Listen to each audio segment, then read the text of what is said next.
Nothing in the Testament's finale explodes the way audiences expect. No massive revolution tears Gilead apart overnight. No dramatic victory speech suddenly frees the world. Instead, the ending does something far more dangerous. It quietly proves that Gilead was already beginning to lose control long before it realized it was under attack. And the most shocking part is who caused that shift.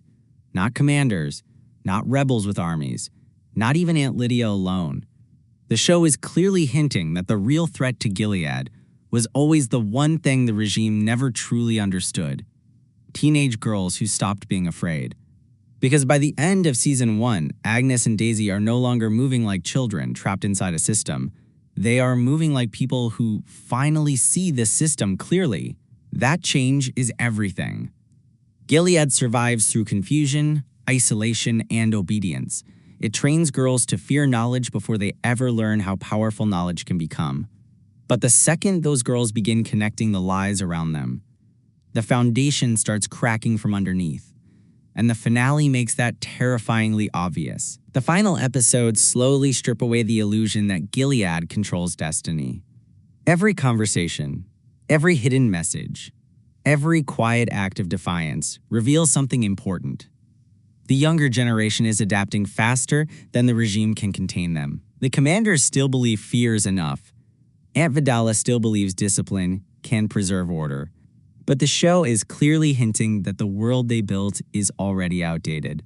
Their power depends on predictability, and teenage girls are becoming unpredictable. That's why the ending feels so tense even in its quiet moments.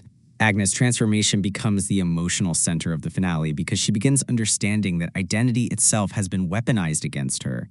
For most of her life, she was taught to see obedience as purity. But by the end, every new truth destabilizes the version of herself Gilead carefully constructed. And the terrifying thing for the regime is that once a girl starts questioning one lie, she starts questioning everything. The show is clearly hinting that Agnes is no longer just escaping Gilead physically. She's escaping the psychological structure that made Gilead possible in the first place. Meanwhile, Daisy represents the opposite side of that rebellion. Unlike Agnes, Daisy grew up outside Gilead, but the finale reveals that freedom alone doesn't automatically create strength. Daisy's journey becomes about choosing responsibility instead of running from it. And once she finally accepts the truth about who she is and what she represents, her fear begins turning into purpose. That shift matters because Gilead's greatest weakness has always been people willing to carry truth across generations, and Aunt Lydia knows it. That may be the most important part of the entire ending, because Lydia spends much of the season appearing loyal, controlled, and terrifyingly composed, but the finale keeps exposing cracks underneath her authority. Not emotional weakness, calculation. The show is clearly hinting that Lydia understands something the commanders still refuse to accept. Gilead cannot survive educated girls forever. That realization changes the meaning of almost every decision she makes during the ending. She is no longer simply protecting the system. She is positioning herself around its collapse. There's a reason the finale focuses so heavily on observation instead of action. Lydia watches constantly. Agnes watches. Daisy watches. Everyone is studying everyone else. That atmosphere creates the feeling that the real war in the Testaments is informational, not physical. Whoever controls truth controls the future. And teenage girls are becoming dangerous precisely because they are beginning to share truth faster than Gilead can suppress it. Even the quieter scenes carry that tension. The conversations between the younger characters feel different from the older generation because they are driven by possibility instead of preservation. The commanders are obsessed with maintaining control over a dying structure. The younger girls are imagining life beyond it. That contrast is crucial. The show is clearly hinting that Gilead's biggest mistake was believing fear could permanently stop imagination. But imagination is exactly what begins destabilizing authoritarian systems from the inside. And that's why the title of the finale's message feels so powerful. Nothing is more powerful than a teenage girl. Not because teenage girls suddenly become superheroes, but because they become impossible to fully contain once they stop accepting the identity forced onto them. Gilead can punish bodies. It can isolate people. It can rewrite laws.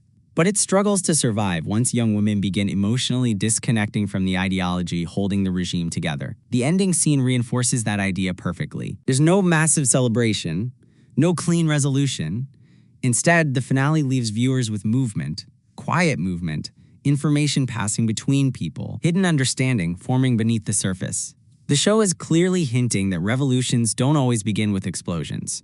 They begin with awareness spreading faster than fear. And by the end of season 1, awareness is spreading everywhere. That's what makes the finale feel so dangerous for Gilead. Because the regime still thinks it's fighting isolated rebels, isolated women, isolated acts of resistance. What it fails to see is that an entire generation is slowly becoming emotionally unreachable. The younger girls are no longer fully shaped by Gilead's language, values, or myths. They are beginning to see the regime from the outside while still living inside it. And once that perspective spreads, control becomes temporary. The final moments almost feel haunting because of that realization. The adults in power continue speaking like Gilead is permanent. But the camera language, the tension, and the performances tell a completely different story. The show is clearly hinting that the collapse has already started.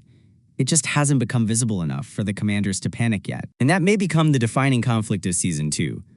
Not whether Gilead falls immediately, but whether the younger generation can survive long enough to outgrow it completely. Because once teenage girls begin carrying forbidden truth instead of fear, authoritarian systems enter a countdown they usually cannot stop. Every secret shared becomes a crack in the regime.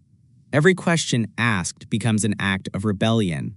Every girl who realizes she deserves freedom becomes proof that Gilead is losing the future. And by the end of season 1, the future no longer belongs to the commanders. It belongs to the girls they underestimated. What makes the ending even more unsettling is how calm Gilead still appears on the surface. The ceremonies continue. The rules still exist. The commanders still speak with confidence. But underneath that polished structure, the emotional loyalty holding the regime together is beginning to rot away. The show is clearly hinting that authoritarian systems rarely collapse the moment rebellion begins.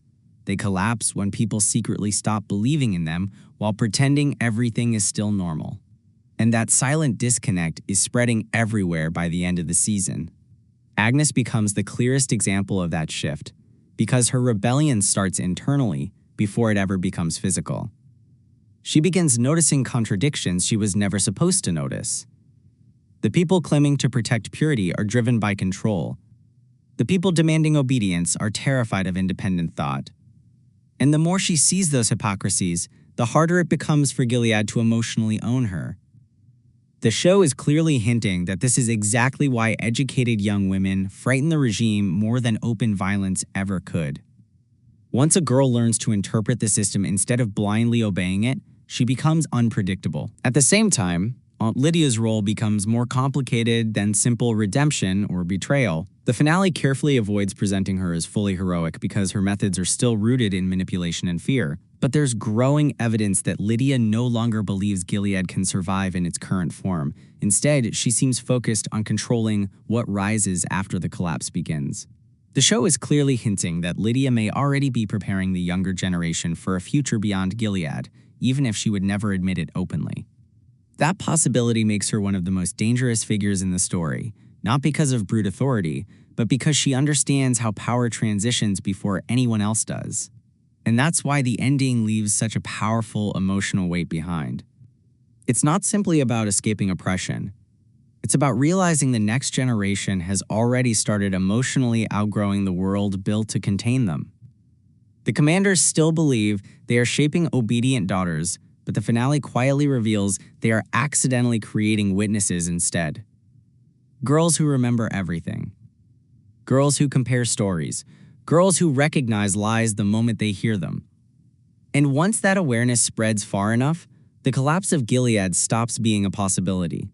It becomes inevitable. The final image of the season almost feels like the calm before an invisible storm.